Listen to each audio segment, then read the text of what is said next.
الرحيم إن الله وملائكته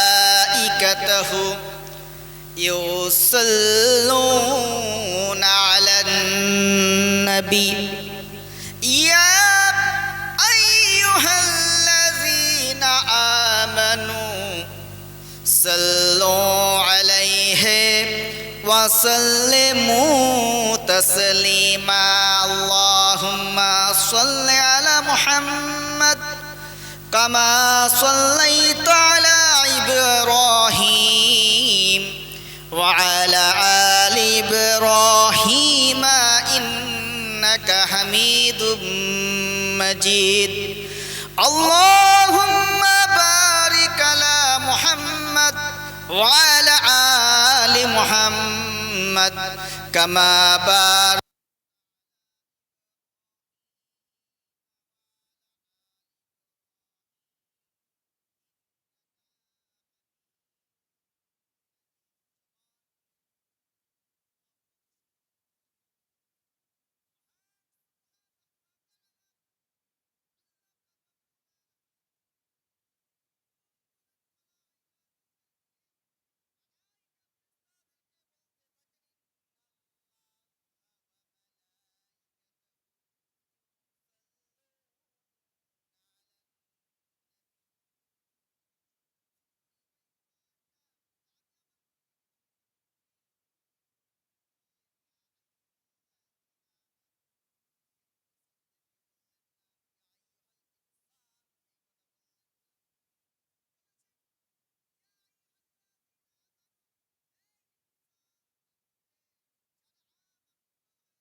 কেমন ভাব দরুদ পাঠাতে থাকেন।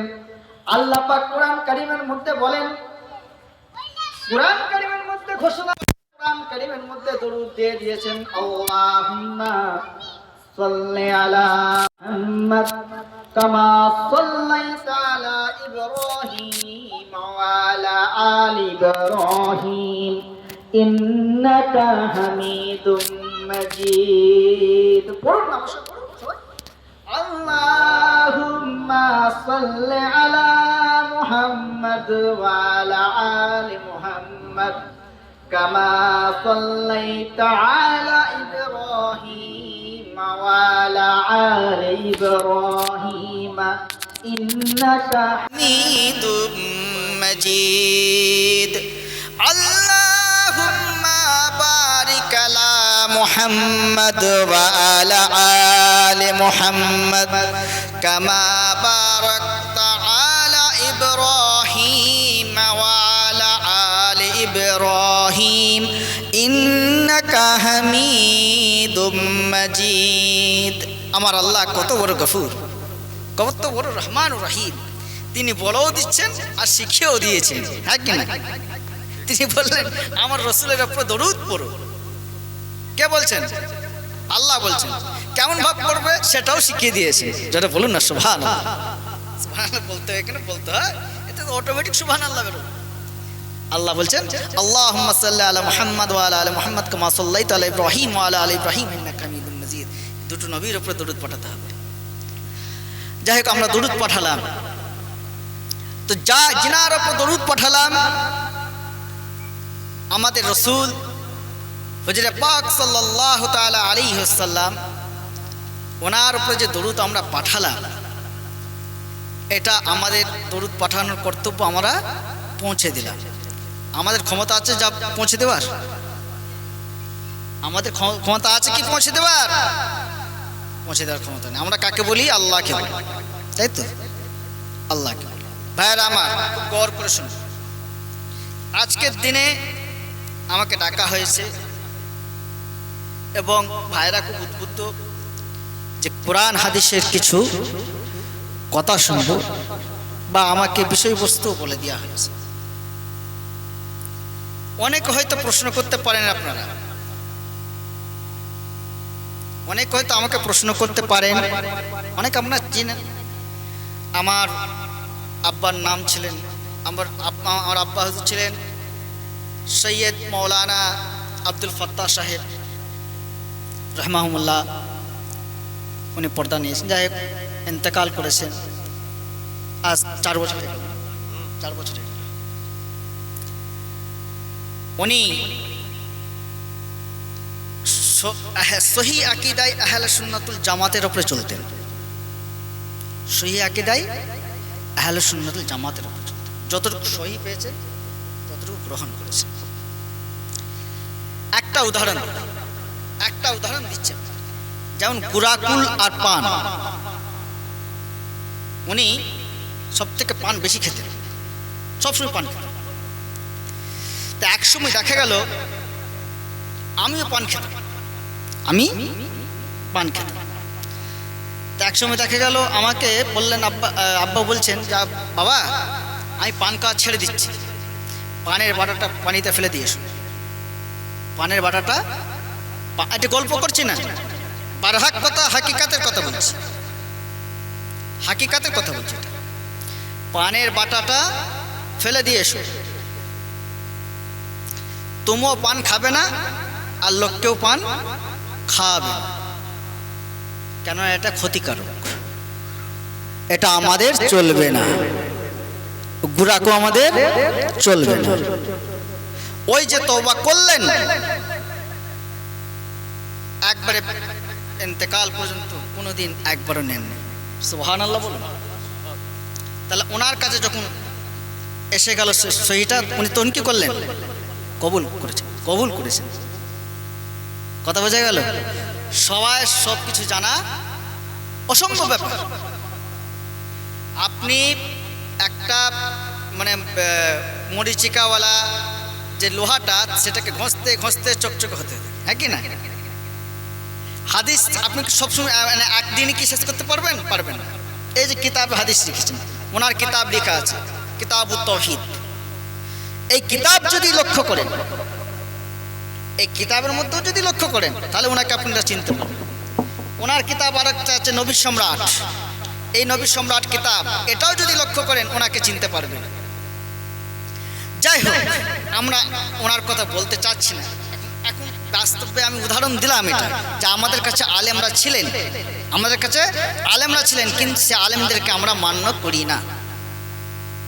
আলেমদেরকে মান্য করতে হবে, আলেমদেরকে মানতে হবে। তো ভাইরা আমার, মানতে হবে বলে আবার এটা নয় যে তার পা ধুয়ে পানি খেতে মানতে হবে, তার জ্ঞানকে মানতে হবে, তার জ্ঞান নিতে হবে। তার পা ধুয়ে পানি খাওয়া চলবে না।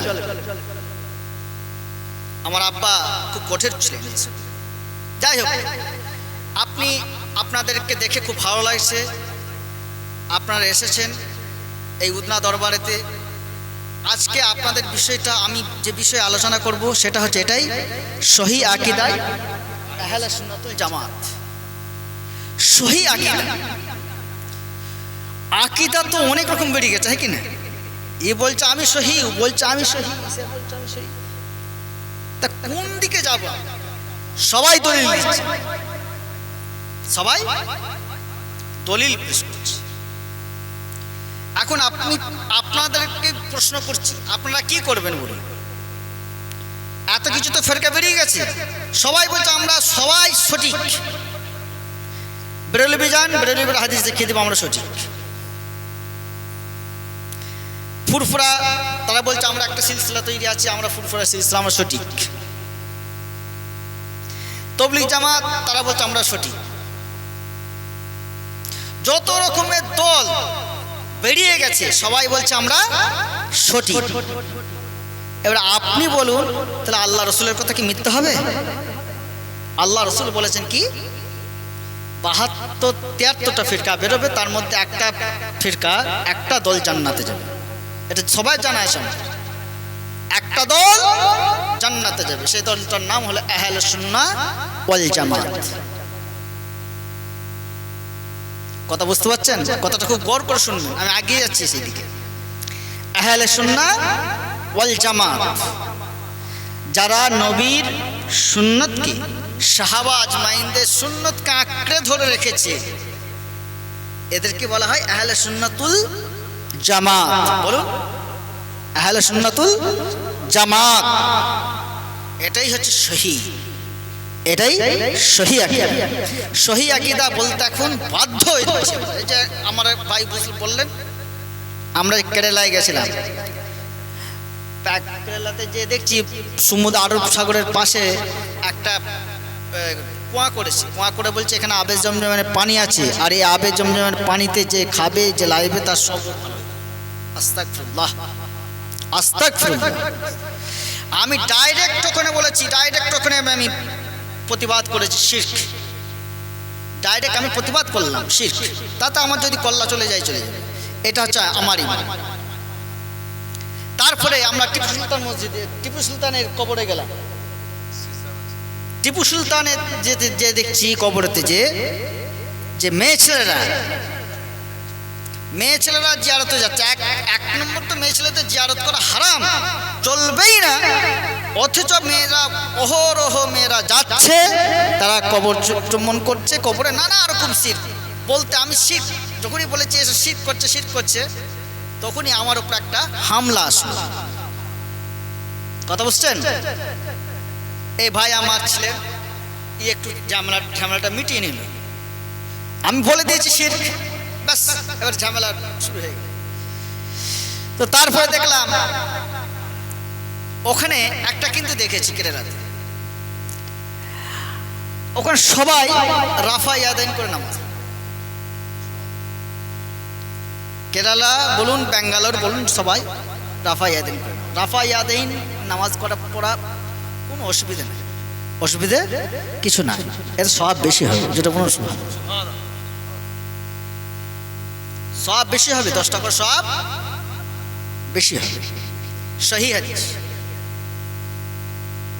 হাদিস শরীফ সহি। আপনি যখন সহি হাদিস শরীফ পাবেন, বলুন আপনি আলেমের কথা শুনবেন না আপনি সহি হাদিসটা শুনবেন? যে হাদিস মান্য করেন, রসুলকে মান্য করেন, আকীদা যদি আপনার হয়, আকীদা আমি সর্বপ্রথমই একটা রেখেছি কি, সহি আকীদায় আহলে সুন্নাতুল জামাত। তাহলে আমাদের আকীদাটা হতে হবে কার? সাহাবীদের আকীদা যেমন ছিল ঠিক তেমন। সাহাবীদেরকে আল্লাহ রসুল যা বলতেন তাই করতেন, হ্যাঁ কি না? আল্লাহ রসুল সাল্লাল্লাহু আলাইহি সাল্লাম সাহাবীদেরকে যা বলতেন তাই করতেন। বলতেন যে এক সময় মদ খাওয়া হালাল ছিল, এক সময় মদ খাওয়া হালাল ছিল। হযরত ওমর ফারুক রাদিয়াল্লাহু তাআলা আনহু কি করলেন? উনি মদের গ্লাসটা মুখে নিয়ে গেছেন। এমত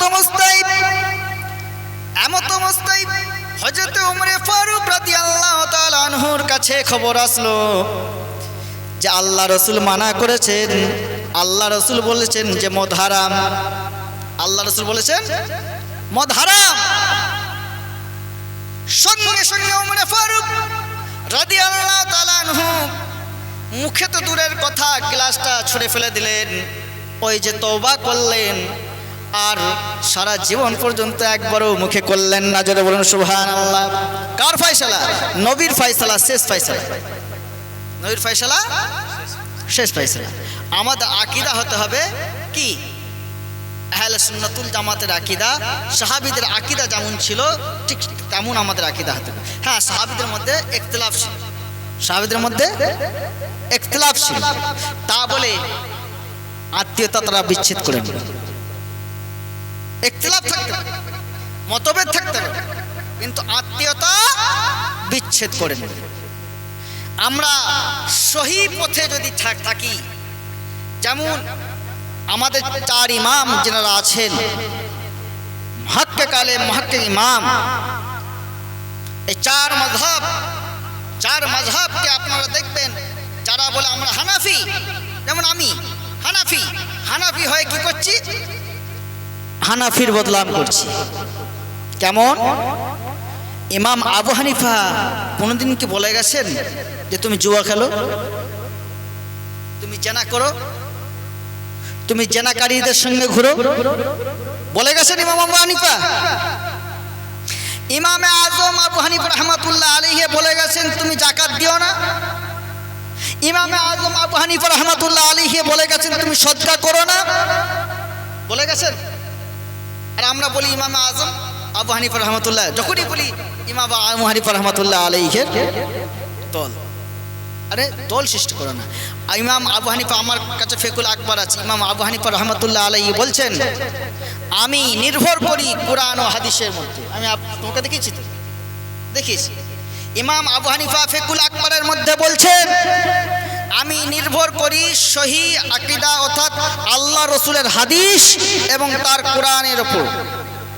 কোরআন, আল্লাহর কোরআন আর সহি হাদিসের উপরে আমি নির্ভরযোগ্য।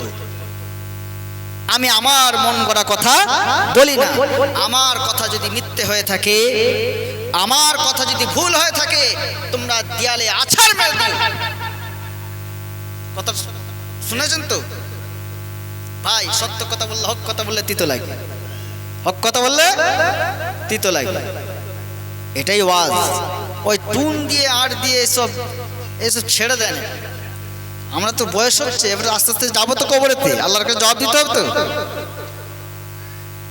আল্লাহর কাছে যদি জবাব না দিতে পারি তাহলে কি হবে? তো ভাইরা আমার, অনেক কথাই অনেক কিছু হয়। এখন আমাদের সহি আকীদার মতো চলতে হবে কোরআন ও হাদিস। কোরআন হাদিসকে, এখন যে ফিতনার যুগ এসে গেছে, আর কারো ফিতনা আমরা যাব না, কোন ফিতনার দিকে যাব না। কে কি বলছে, কে কি করছে, সবার ওই খালি জার্সি পড়া, জার্সি পড়া, বুঝতে পারছেন না? জার্সি বদলে গেলি সব শেষ। अक्लमंद को इशारा काफी होता है, अक्लमंद को इशारा काफी होता है। আপনি বলুন না, যারা সব ভণ্ড পীরেরা বেরিয়েছে, এদের কি কিছু, এরা বলছে এই অমুক করে দিবে, তমুক করে দিবে, হ্যাঁ দিবে, তা না দিবে, করতে পারবে? পারবে? কোন পীরের ক্ষমতা নাই, কোন পীরের ক্ষমতা নাই সে ভাগ্যকে বদলে দিতে পারে। আল্লাহর কসম করে বলছি, আমি আব্দুল ফাত্তার বেটা বলছি, আমার বাপ পীর ছিলেন। কোন পীরের ক্ষমতা নাই, কোন পীরের ক্ষমতা নাই, কোন পীরের ক্ষমতা নাই সে ভাগ্যকে বদল করে দিতে পারে। ভাইরা আমার, ইসলামকে বুঝুন, কোরআন পড়ুন। কোরআন আমাদের তাবিজ লেখার জন্য শুধু আসেনি, কোরআন দুলে দুলে পড়ার জন্য শুধু আসেনি। এক একটা সাহাবা আজমাইনরা একটা সূরাকে নিয়ে, একটা আয়াতকে নিয়ে 7-8 বছর গবেষণা করতেন, 7-8 বছর লেগে যেত তাদের। কথা বুঝছেন? একটা সূরাকে নিয়ে তিনারা কি করতেন? গবেষণা করতেন, মানে ঘাটতেন, তার উপর আমল করতেন। আমরা যদি আজ সাহাবাদের সুন্নতকে ধরে রাখি, আমাদের ঘরে শান্তি আসতে বাধ্য হবে, শান্তি আসতে বাধ্য হবে। কেন? আল্লাহ বলছেন আমার রাসূলের ইত্তেবা করো, আতিউল্লাহ ওয়া আতিউর রাসূল, আতিউল্লাহ ওয়া আতিউর রাসূল। আল্লাহর অনুসরণ করো আর রাসূলের অনুসরণ করো। এটা কার কার করবেন বলুন? জারি করবেন সেই তো শয়তান, সেই তো শয়তান। কার করবেন? কার মানে আপনি কাকে বুঝবেন যে এই ভালো? সবাই তো চাইছে আমার পকেটটা ভর্তি, হ্যাঁ কি না? কি অবস্থা ভাই, দেখছি তো অহরহ মেয়েরা জিয়ারত করতে যায়। এ মেয়েরা কান খাড়া করে শুনে রেখে দেন, খবরদার মাজার জিয়ারত করতে তোমরা যাবে না, হারাম হারাম হারাম। এই কিতাব দেখিয়ে দিচ্ছি, কিতাব দেখুন, তিরমিজি শরীফ, এর মধ্যে আছে মেয়েদের জিয়ারত করা। এটা কি লেখা আছে বলুন? সহিহ তিরমিজি শরীফ, বাংলা নিয়ে এসেছি, আমরা আরবি নিয়ে এসেছি।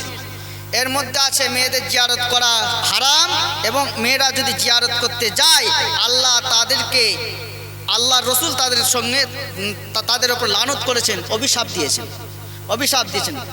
দেখেন এখানে বলা হচ্ছে এখানে বলা হচ্ছে যে আপনার মহিলাদের জন্য কবর জিয়ারত করার অনুমতি। একটা হাদিস শুনবেন, বলবো? আপনারা যদি হাত তোলেন তাহলে বলবো। একটু নারা দেন, নারা তাকবীর, লিল্লাহে তাকবীর, জোরে আওয়াজ চাই, লিল্লাহে তাকবীর। ব্যাস, হাদিস শরীফটা শুনুন। আল্লাহ রাসূল সাল্লাল্লাহু তাআলা আলাইহি ওয়াসাল্লাম বলছেন, হাদ্দাসানা কুতাইবাতানা আবু আওয়ানাতা আন আমার ইবনে আবি সালামাতা আন আবি হুরায়রা আন্না রাসূলুল্লাহ সাল্লাল্লাহু আলাইহি ওয়াসাল্লাম লাআনা জাওয়ারাতিল কুবুর, লাআনা জাওয়ারাতিল কুবুর, লাআনা জাওয়ারাতিল কুবুর।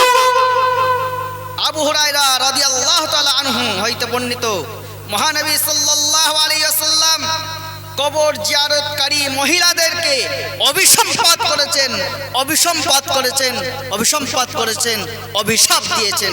মেয়েরা কোনোদিন জিয়ারত করতে যাবেন না। আজ থেকে শুনে গেলেন।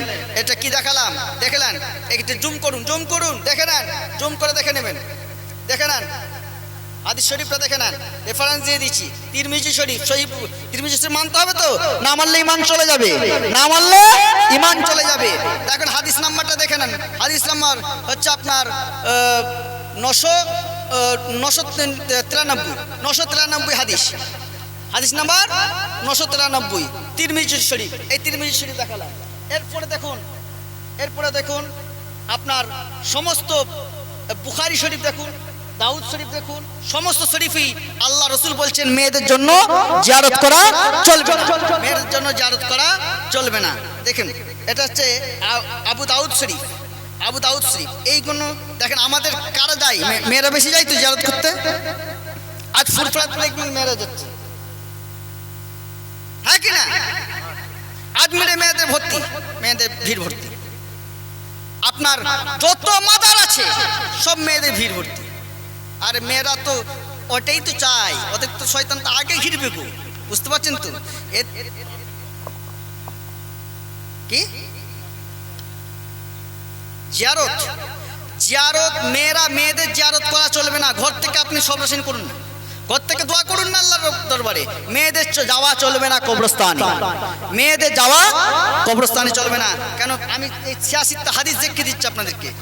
এমনি কি দেখালাম? তিরমিজি শরীফ দেখালাম। এটা কি লেখা আছে? আবু দাউদ শরীফ, আবু দাউদ শরীফ। এখানে দেখুন আল্লাহ রাসূল সাল্লাল্লাহু তাআলা আলাইহি ওয়াসাল্লাম বলছেন, কেউ নারীদের জিয়ারতের ব্যাপারে বলছেন। দেখেন, হাদ্দাসানা মুহাম্মদ ইবনে কাসির আনা সুবাতা আন মুহাম্মদ ইবনে হুজাদাতা ক্বালা সামি'তু আবা সালিহ ইউহাদ্দিসু আন আবি আব্বাস ক্বালা লানা রাসূলুল্লাহ সাল্লাল্লাহু আলাইহি ওয়াসাল্লাম জাইরাতিল কুবুর, জাইরাতিল কুবুর ওয়াল মুত্তাখিজিনা আলাইহাল মাসাজিদা ওয়াস সুরুজ। অর্থাৎ হযরত মুহাম্মদ ইবনে কাসির ইবনে আব্বাস থেকে বর্ণিত, তিনি বলেন রাসূলুল্লাহ সাল্লাল্লাহু আলাইহি সাল্লাম কবর জিয়ারতকারিনী নারীদের ওপর অভিসম্পদ করেছেন। কবর জিয়ারতকারী নারীদের ওপর অভিসম্পদ করেছেন, কবর জিয়ারতকারী নারীদের ওপর অভিসম্পদ করেছেন। আমার বাপের কথা নয়, আমার চাচার কথা নয়, আমার মামার কথা নয়, এটা আল্লাহ রসুলের কথা। আল্লাহ রসুল যে কথা বলে গেছেন সেটাই লাস্ট ফয়সালা। আল্লাহ রসুল 2 রাকাত নামাজ পড়েছেন ফজরের, ফজরের ফরজ নামাজ কয় রাকাত? 2 রাকাত পড়েছেন, ফরজ হয়ে গেছে, হ্যাঁ কি না? আমাদের জন্য 2 রাকাতই ফরজ, 2 রাকাতই পড়তে হবে। বাড়াবাড়ি করা চলবে? চলবে না। আর যদি করা হয় সেটা কি হবে? বেদাত হবে, বেদাত। সাবধান, সাবধান, সাবধান হয়ে। আরো অনেক আছে। কবরে পাশ দিয়ে যাওয়ার সময় আমরা সালাম দিই কি? সালাম দিই না অনেকে। আল্লাহ নবী সাল্লাল্লাহু তাআলা আলাইহি ওয়াসাল্লাম, আমরা যারা ছেলেরা আছি তা আমরা সালাম কেমন ভাবে? আসসালামু আলাইকুম, আসসালামু আলাইকুম কাউমিন মুমিনিনা ওয়া ইন্না ইনশাআল্লাহ বিকুম লাহাকিকুম। এই সালাম দিবা, আসসালামু আলাইকুম ইয়া আহলাল কুবুর, এইটুকু দিতে হবে। ছেলেরা জিয়ারত করতে যেতে হবে। ছেলেরা জিয়ারত করতে যেতে পারে। কথা বোঝা গেল? আপনাদের ভুল ভাঙলো? তাহলে দুটো হাদিস দেখলেন, দুটো হাদিসের কিতাব দেখালাম। এখন তো বুখারী দেখায়নি। আপনার সব জায়গায় আপনি খুঁজে পেয়ে যাবেন।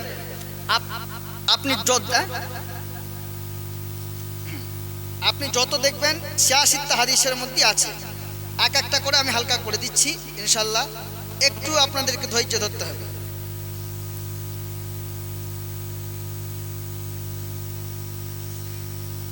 যাই হোক, কবরে যে বাতি জ্বালানোর ব্যাপারে, কবরে যে বাতি জ্বালানো হয়, মোমবাতি, আগরবাতি, ধূপবাতি চলবে না। কথা বুঝলেন? মোমবাতি, আগরবাতি, ধূপবাতি চলবে না। শুনতে পাচ্ছেন আমার কথা? শুনতে পাচ্ছেন তো আপনারা? কবরেতে কিছু করা চলবে না। যেমন হচ্ছে হযরত ইবনে আব্বাস রাদিয়াল্লাহু তাআলা আনহু থেকে বর্ণিত, তিনি বলেন আল্লাহ রাসূল সাল্লাল্লাহু আলাইহি সাল্লাম কবর জিয়ারতকারীদের, কবরের ওপর মসজিদ নির্মাণকারীদের এবং প্রচলনকারীদের ওপর অভিসম্পাত করেছেন। কথা বুঝলেন? আমি কোন কথা বলতে চাইলাম বুঝলেন? আকেল মনকে সারা কাফি। এরপরে যদি আমরা না মানি তাহলে আর কিছু করার না, আর কিছু করার না। আর আমার এরপর আসি, আমরা অন্য জায়গায় যাই। এই সব হাদিস শরীফ দেখে গেলাম। আমরা সহি আকীদার মধ্যে থাকবো ইনশাল্লাহ। আর সহি আকীদার মধ্যে থাকতে গেলে কি হবে? আমাদেরকে অনেক মার খেতে হবে, অনেক মার খেতে হবে, অনেক বাধা আসবে, বিঘ্ন আসবে। হয়তো এমন হতে পারে এই যে ঘর ছেড়ে দিতে হবে। হ্যাঁ, বাস্তব কথা বলছি আমি। শত্রু হয়ে যাবে আপনার ভাই, আপনার শত্রু হয়ে যাবে। যদি আপনার সহি আকীদায় আসেন, আপনার ভাই আপনার শত্রু হয়ে যাবে। যেমন মাজার কাকে বলে জানেন? কবর পাকা আলাদা, মাজার আলাদা, মাকবেরা আলাদা, আবার ইমারত আলাদা। আমরা এগুলো বুঝি না বলে অনেকে আমাদের গলত হয়ে যায়। ঠিক আছে? যেমন হচ্ছে একটা মাজার, এই মাজারটা যদি একটা কবরটা ঘিরে দেওয়া হয় তাহলে কোনো দোষ নাই। যেমন এই আমার দাদা হুজুরে আছে, এটা কোনো অসুবিধা নেই। এটা কোনো পাকা করা, মাকবেরা পাকা করা নিষিদ্ধ। পাঁচিল যদি চারিদিকে পাঁচিল দিয়ে দেওয়া হয়, ওটা ঘেরা রাখা চলবে, কিন্তু ওপরে কোনো ইমারত করা, তার উপরে ঘর করা, ইমারত করা চলবে না, চলবে না, চলবে না। এই সব বুখারী শরীফ দেখুন, দাউদ শরীফ দেখুন, নাসাই শরীফ দেখুন, প্রত্যেকটা হাদিস শরীফ আমি নিজে নিয়ে এসেছি। কারোর ক্ষমতা থাকে আমাকে দলিলটা ভেঙে দিয়ে যাক। কথা বুঝলেন ভাই? সত্য কথা তিতো লাগে। অতএব যখন আপনি সত্যের সন্ধানী হবেন, তখন আপনাদের কি হবে? আপনাদেরকে পিছিয়ে আসতে হবে, সত্যের সন্ধানী হতে হবে। আমাদেরকে সত্যের সন্ধানী হতে হবে। যখনই আপনি হাদিস পেয়ে যাবেন যে সত্য, ব্যাস আর কিছু না। দেখবেন সত্যকে সত্যর ইসলাম গ্রহণ করতে যে আমাদের আবু আব্দুল্লাহ কি অবস্থা হয়েছিল জানেন? একটা সাহাবার একটা ঘটনা বলি, ওকে আপনারা শুনতে রাজি আছেন? তাহলে একবার দরুদ করুন। আল্লাহুম্মা সাল্লি আলা মুহাম্মাদ ওয়া আলা আলি মুহাম্মাদ কামা সাল্লাইতা আলা ইব্রাহিম ওয়া আলা আলি ইব্রাহিম ইন্নাকা হামিদুম মাজিদ। আল্লাহুম্মা বারিক আলা মুহাম্মাদ ওয়া আলা আলি মুহাম্মাদ কামা বারাকতা আলা ইব্রাহিম ওয়া আলা আলি ইব্রাহিম ইন্নাকা হামিদুম। ভাইপো আর চাচা ভাইপোর একদিন কথোপকথন হচ্ছে। দুজনেই হুজুরে পাক সাল্লাল্লাহু তাআলা আলাইহি ওয়াসাল্লামের মিটিংয়ে অংশগ্রহণ করে। এই যেমন আমরা ওয়াজ করছি, হুজুরে পাক সাল্লাল্লাহু আলাইহি ওয়াসাল্লাম মিটিং করতেন সাহাবাদেরকে নিয়ে মিটিং করতেন। আর এই যে মিটিং করতেন, এই মিটিংয়ের সময় ওনারা বসতেন কে? তার নাম ছিল আবুল উজ্জা। ছেলেটার নাম, ভাইপোর নাম কি ছিল বলুন? আবুল উজ্জা। খুব মানে কানটা খাড়া করে শুনবেন, আবুল উজ্জা। ঠিক আছে? আবুল উজ্জা নাম ছিল। সে আবুল উজ্জা ভাইপো আর চাচা দুজনে মিলে ব্যবসা করত। ঠিক আছে? দুজনে মিলে ব্যবসা করতো, ব্যবসা বাণিজ্য করছে, আর দুজনে মিলে মিটিংয়ে থাকতো। এরপরে কি হলো, একদিন আবু লুজ্জা বলছে, চাচা আপনি তো প্রত্যেকটা মিটিংয়ে মুহাম্মদ সাল্লাল্লাহু আলাইহি সাল্লামের প্রত্যেকটা মিটিংয়েতেই আপনি জয়েন করেন, আপনার ধারণা কি মুহাম্মদ সাল্লাল্লাহু আলাইহি সাল্লামের? আপনার ধারণাটা কি? আপনার ধারণা কি যে হুজুর পাক সাল্লাল্লাহু আলাইহি সাল্লাম, মুহাম্মদ সাল্লাল্লাহু আলাইহি সাল্লাম ঠিক না বেঠিক? উনি যে কথা বলছেন সেটা সঠিক না বেঠিক? খুব গৌর করে শুনবেন। ইসলাম মানে ধরার জন্য, ইসলাম আনার জন্য তার কি অবস্থা হয়েছিল। এমন অবস্থায় ভাইপো বলল যে চাচা আপনি বলুন, আপনি কি ধারণা করেন, কি ধারণা পোষণ করেন? চাচা বলল, অবশ্যই আলামিন ঠিক কথা বলে, মুহাম্মদ সাল্লাল্লাহু আলাইহি সাল্লাম ঠিক কথা বলে, সত্য কথা বলে। কিন্তু তো যখন বলল সত্য কথা যেহেতু বলে, সেহেতু আপনি মানছেন না কেন? কেন তেনার ধর্ম গ্রহণ করছেন না? খুব গৌর করে শুনবেন, এক খুব গুরুত্বপূর্ণ কথা বলছি, এই দিক ওদিক চাওয়াচাই করবেন না। কেন তার ধর্মকে গ্রহণ করবেন না? আপনি কেন তার কথা মানছেন না? বলছে আবু লুজ্জা, আমার বাপ দাদা অমুক তমুক 14 পুরুষরা যে মানে চলেছে, যে পথে চলেছে, সে পথকে আমি ছাড়তে পারি? তবে উনি সত্য কথা বলছেন। দেখছেন কি অবস্থা। আর আমাদেরটা একটু মিলিয়ে দেখে নেন, আমাদের মিলিয়ে দেখে নেন কি হবে। বাপ দাদা যেটা করে এসছে, হয়তো কেউ ভুল করতে পারে, কেউ সঠিক করতে পারে, আল্লাহ তাদেরকে মাফ করবেন, আল্লাহ তাদেরকে মাফ করবেন। আমরা দোয়া চাইবো আল্লাহ যেন তাদেরকে মাফ করে দেন, জান্নাতুল ফেরদাউস আতা করেন। সকলে বলুন আমিন। অনেকে তো অনেক জানে না, চলে গেছে, সেই জন্য আমরা তাদের জন্য দোয়া করি। ভাইরা আমার, তো আবু লুজ্জা বলছে, চাচা তাহলে যেহেতু আপনি ইসলাম ধর্ম গ্রহণ করবেন না বলেই ভেবে ফেলেছেন, তাহলে আপনাকে সাক্ষী রেখে আমি কলেমা পড়েছি, লা ইলাহা ইল্লাল্লাহ মুহাম্মাদুর রাসূলুল্লাহ সাল্লাল্লাহু আলাইহি ওয়াসাল্লাম। কি জজবা, কি ঈমান! আল্লাহু আকবার, কি ঈমান! চাচাকে সাক্ষী রেখে বলল, কি বলছে? আমি আপনাকে সাক্ষী রেখে বলছি, লা ইলাহা ইল্লাল্লাহ মুহাম্মাদুর রাসূলুল্লাহ। সঙ্গে সঙ্গে চাচা বলল, এই আবু লুজ্জা, এর পরিণাম জানো? এর পরিণাম জানো কি হবে? এর পরিণামটা হচ্ছে এটাই, তোমাকে যে জায়গা লিখে দিয়েছি, ধন সম্পদ লিখে দিয়েছি, তোমার সঙ্গে যে ব্যবসা ছিল সব কিছু ছেড়ে দিতে হবে। বলছে আমি তাও রাজি আছি, এক্ষুনি ছেড়ে দিলেন। আপনি তার সই করে দিলেন, ছেড়ে দিলেন, ব্যবসা ছেড়ে দিলেন, জায়গা জমি সব ছেড়ে দিলেন। একটু কিছু আগিয়ে যাচ্ছেন, আবার ডাকছেন, এই আবু লুজ্জা শোনো শোনো, তোমাকে যে বিল্ডিংগুলো দিয়েছি, ঘরগুলো দিয়েছি, সেইগুলো তোমাকে ছাড়তে হবে। আবু লুজ্জাকে বললেন ইনশাআল্লাহ আমি ছেড়ে দিতে রাজি আছি। সে ঘরেও ছেড়ে দিল। আবার কিছুটা এগিয়ে যাচ্ছে, আবু লুজ্জা শোনো শোনো, এদিকে শোনো, তুমি যে পরনের কাপড় পরে আছো এটাও তো আমার টাকা, এটাও তো আমার টাকা, এই কাপড় পরনের কাপড়টাও আমাকে খুলে দিতে হবে। বলছে আমি ইসলামের জন্য কোনোদিন আপনার কাছে মাথা নত করবো না। আমি যেহেতু ঈমান এনেছি, কলমা পড়েছি, লা ইলাহা ইল্লাল্লাহ মুহাম্মাদুর রাসূলুল্লাহ। চাচা আমাকে ভয় দেখাবেন না। উনি কি করলেন, নিজের জামাটা খুলে দিয়ে দিলেন, খুলে ফেললেন। বলে তুমি জামাটা খুললে পায়জামাটা কি হবে? পায়জামাটা তো আমার। চাচা পায়জামাটা নেবেন? বলছে হ্যাঁ ওইটা তো আমার টাকা দিয়ে কিনা, আমার টাকা দিয়ে কিনেছো। বলছে আমি ভয় করি না। উনি কি করলেন, পায়জামা খুলে দিয়ে উলঙ্গ হয়ে গেলেন। যারা বলুন না সুবহানাল্লাহ। কিসের জন্য? ইসলামের জন্য, ইসলামের জন্য, শুধুমাত্র ইসলামের জন্য সব ত্যাগ করে দিলেন, নিজের লুঙ্গি পর্যন্ত ত্যাগ করে দিলেন। দুহাত চাপা দিয়ে দৌড়ে দৌড়ে যাচ্ছেন মায়ের কাছে।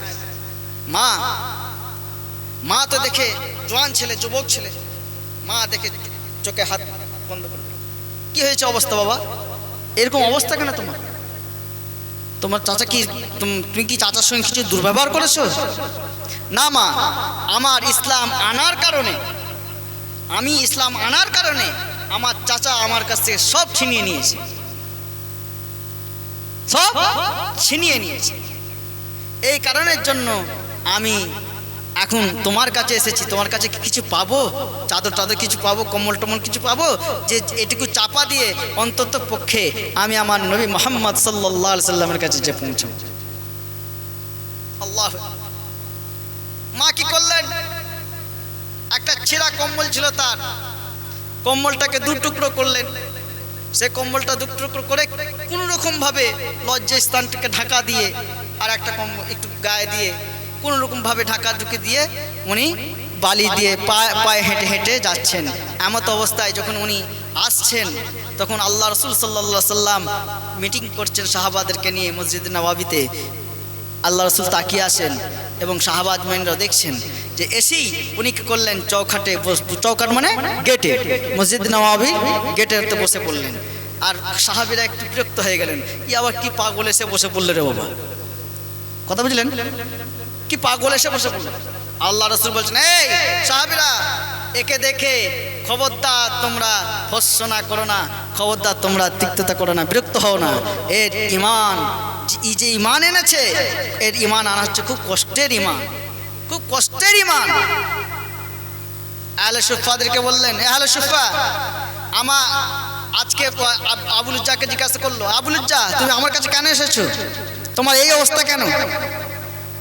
বলছি, ইয়া রাসূলুল্লাহ, ইয়া হাবিবাল্লাহ, হুজুর আমার অবস্থা হচ্ছে আমি চাচার কাছে ছিলাম, এই অবস্থা হয়েছে, নানা রকম সব ঘটনা বললেন। বলে দিই উনি বললেন যে এর এই ইসলাম আনার কারণে আমার এই অবস্থা হয়েছে। আল্লাহ রাসূল বললেন, তুমি আহলে সুফফাদেরকে বলে দিলে। আহলে সুফফার মধ্যে আবু হুরায়রা ছিলেন, আবু হুরায়রা ছিলেন। আবু হুরায়রার মধ্যে বলে দিলেন, আবু হুরায়রা, উসমান গনি, হযরত আবু বকর, হযরত ওমর ফারুক সব দায়িত্ব নিয়ে নিলেন। কেউ খাওয়ানোর দায়িত্ব নিলেন, কেউ পড়ানোর দায়িত্ব নিলেন, কেউ মানে ওনাকে কোরআন শেখানোর দায়িত্ব নিলেন। কথা বুঝছেন? একে অপরের মধ্যে ঐক্যবদ্ধ ছিল। আজ আমাদের মধ্যে আছে, এক ভাই গোশত খায়, এক ভাই আলু ভর্তা ডাল খায়, এক ভাই গোশত খায়, এক ভাই আলু ভর্তা ডাল খায়, অথচ পাশাপাশি বাড়ি। সে দেখছে কিন্তু নজর করে না, হ্যাঁ কি না? হচ্ছে কিনা বাস্তবে বলুন? অতএব আল্লাহ রাসূলের কত সুন্দর আদর্শ, এই আদর্শ যদি আমরা মেনে চলি আমাদের মধ্যে ঐক্যবদ্ধ এসে যাবে। দেখুন, আমরা মেয়েদেরকে কত তফাতে রাখি, মেয়েদের জামাত করাই না, মেয়েদের জামাত করাই, জামাত করাই না, সেটা অন্যদিকে চলে যায়। দেখ, এই ঘটনাটা শেষ করে দিই। আবুল উজ্জাকে বলেন, আজ থেকে তোমার নাম আবুল উজ্জা নয়, তোমার নাম হচ্ছে আব্দুল্লাহ। জোরে বলুন সুবহানাল্লাহ। আল্লাহ যে নামটা সব থেকে বেশি পছন্দ, তোমার নাম আব্দুল্লাহ, তোমার নাম আব্দুল্লাহ। আব্দুল্লাহর নামটা আল্লাহর কাছে সব থেকে প্রিয়তম নাম। আব্দুল্লাহ, আব্দুর রহমান, এই দুটো নাম হচ্ছে আল্লাহর কাছে সব থেকে প্রিয়তম। তো যাই হোক, আহলে সুফফার মধ্যে উনি চলে গেলেন, গিয়ে উনি জোরে জোরে কোরআন শরীফ তেলাওয়াত করেন। সাহাবীদের কষ্ট হয়, সাহাবীরা বলেন, ইয়া রাসূলুল্লাহ, ইয়া হাবিবাল্লাহ, ওনার এমন আব্দুল্লাহ কোরআন পড়ে যে সেই কোরআনে তো আমাদের একটু ঘুমের ডিস্টার্ব হয়। বলছে, ওকে পড়তে দাও, ওকে পড়তে দাও, জান খুলে পড়তে দাও, কেন ওর ইসলাম আনাটা খুবই কষ্টদায়ক হয়েছে, যত কোরআন পড়বে তত তাসাল্লি আসে। এই বলতে চাইছি যে আমাদেরকে যদি সত্য ইসলামের মধ্যে আমরা ঢুকে পড়তে পারি, যদি সত্যিকারের আল্লাহ তার রাসূলকে পেতে চাই, সত্যি রাস্তার পথে যাই, কোন মানুষের কথা নয়, কোন মানুষের কথা নয়, আমরা দেখব আল্লাহ তার রাসূলকে, আল্লাহ ও তার রাসূলকে। সোজা কথা, ফলো করবো কাকে বলুন? আল্লাহ তার রাসূলকে ফলোয়ার হবে। আমাদের হিরোকে রাসূল, হিরো বানান রাসূলকে, থিওরি বানান কোরআনকে, তাহলেই তো পেয়ে যাবেন সব। আপনাদের কাছে কি দিন অপূর্ণতা আছে? আল্লাহ রাসূল কি দিন অপূর্ণ করে রেখে গেছেন, না দিনকে পূর্ণাঙ্গ করে গেছেন? কোনটা? শেষ বিদায় হজের সময় আল্লাহ রাসূল কি বললেন? যে সাহাবীরা, আজ তোমাদের কাছে দিন পূর্ণাঙ্গ, আল ইয়াউমা আকমালতু লাকুম দীনাকুম, দিন পূর্ণাঙ্গ হয়ে গেল। সাহাবীরা বললেন, হ্যাঁ ইয়া রাসূলুল্লাহ, দিন পূর্ণাঙ্গ হয়েছে। কথা বুঝলেন? তাহলে এরপরে কি আমরা হাদিসে পাবো না এরকম কোনো কথা আছে? আমরা তো হাদিস ঘাঁটিই না, আমরা তো কোরআন তুলে রেখে দিই তক্তার উপরে, হ্যাঁ কি না? আমরা তো নিজেদের মেয়েদেরকে মানে কোরআন শরীফ ধরতেই দিই না, কোরআন শরীফ ধরতেই দিই না। ধরতে দিই বলে মেয়েরা না পা, হাই রে ওরা কি দোষ করলো বাবু? ওদেরকে তো আগে শিখাতে হবে। ওরা হচ্ছে মেন মাদ্রাসা, ওরা হচ্ছে মেন মাদ্রাসা, ওদের কাছ থেকে শিখবে ছেলেপুলেরা। মেয়েদেরকে আগে শিখাতে হবে। মেয়েদেরকে শেখানোর জন্য এক একটা কোরআন ধরিয়ে দেন এবং সিলেবাস তৈরি করুন। নিজের ফজরের নামাজ পড়বেন, সালাত আদায় করবেন। সালাত আদায় না করলে আপনার কোনো কিছুই হবে না, কোনো কিচ্ছু কাজে লাগবে না। আবার দেখুন, সালাত তো আদায় করবেন, কিন্তু সালাতের মধ্যে যদি ভুল হয় হবে? সালাতটা কেমন হতে হবে? আপনার মৌলানা সাহেব কি করে গেছেন সেরকম সালাত আদায় করবেন, না আল্লাহ নবী যেটা করে গেছেন সেটা করবেন? বলুন না রে বাবা, আল্লাহ নবী যেটা করে গেছেন সেটা করবেন তো? তো কি করে জানবেন? মৌলানা সাহেবদের কাছেই জানছি, তারাই তো লিখেছে নাকি। যেমন বুখারী শরীফ হযরত ইসমাইল সাহেব লিখেছেন, তো তিনি তো একজন আলেম, তিনি কি করে গেছেন? তিনি যেমন করে গেছেন সেগুলো আমরা যদি করি অসুবিধা কি আছে? কথা বোঝা গেল? অতএব ভাই আমার, আমাদেরকে ঠিক ঠিক নেক রাস্তায় ফিরে আসতে হবে, সহি আকীদার দিকে ফিরে আসতে হবে। আপনারা কি ফিরে আসতে চান? আপনারা কি ফিরে আসতে চান?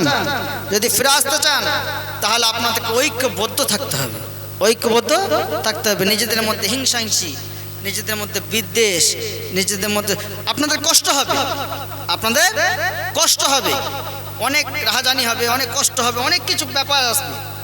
হয়তো মারও খেতে হতে পারে। যেমন আল্লাহ রাসূল সাল্লাল্লাহু আলাইহি সাল্লাম যখন দিন প্রচার করলেন, সর্বপ্রথম দিন প্রচার কার কাছে করেছিলেন? চাচাদের কাছে, বাপচাচাদের কাছে করলেন তো। আবু জেহেল, উতবা, সাইবা, আবু সুফিয়ান এদের কাছে যখন করা হলো তখন কি করলেন? চাচারা কি করলেন? সবাই একবদ্ধ মিটিং করে যে মুহাম্মদ সাল্লাল্লাহু আলাইহি সাল্লামকে তাড়িয়ে দিন। উনি হিজরত করলেন। কি করলেন? হিজরত করলেন। আল্লাহ রাসূল সাল্লাল্লাহু আলাইহি সাল্লাম হিজরত করে গেলেন। তো আল্লাহ রাসূল সাল্লাল্লাহু আলাইহি সাল্লাম কি কলমা ছেড়ে দিয়েছিলেন? অতএব ভাই আমার, আল্লাহ রাসূল সাল্লাল্লাহু আলাইহি সাল্লামকে ফলো করুন, ভয় খাবেন না, ভয় একমাত্র আল্লাহকে করবেন। আল্লাহ বলছেন, ইয়া আইয়ুহাল্লাযিনা আমানুত্তাকুল্লাহ, হে ইমানদার বান্দাগণ, আল্লাহকে ভয় করো, হাক্কা তুকাতিহি, সৎ পথের প্রতীক হও, ওয়ালা তামুতুন্না, ততক্ষণ পর্যন্ত তোমরা মৃত্যুবরণ করো না, ইল্লা ওয়া আনতুম মুসলিমুন, যতক্ষণ পর্যন্ত তোমরা মুসলিম না হতে পারছো। আশা করি আপনারা অনেকটাই বুঝেছেন। এখানে আমি বক্তব্য অনেকটা সংক্ষেপে করলাম। আপনাদের যদি জানার দরকার থাকে আমার ফোন নাম্বার আছে, জানবেন এবং ছোটোখাটো এরকম মাহফিল করবেন, আরও জানতে পারবেন। লাইব্রেরিতে অনেক বই আছে, অনেকে আছে, আপনারা জানবেন। প্রয়োজন পড়লে আপনারা ফোন নাম্বারে আমার সঙ্গে যোগাযোগ করতে পারেন, হোয়াটসঅ্যাপ গ্রুপে যোগাযোগ করতে পারেন। সহি আকীদার মতফত আপনাদের কাছে প্রশ্ন আসতে পারে, হয়তো আপনারা যদি না দিতে পারেন আমাকে প্রশ্ন করবেন। আল্লাহ যতটুকু জানিয়েছেন, যতটুকু জানবো ততটুকু দিবার চেষ্টা করবো ইনশাআল্লাহ। আমার তৌফিক ইল্লাহ। আচ্ছা, কি প্রশ্ন এসছে বলুন? প্রশ্ন এসছে আল্লাহ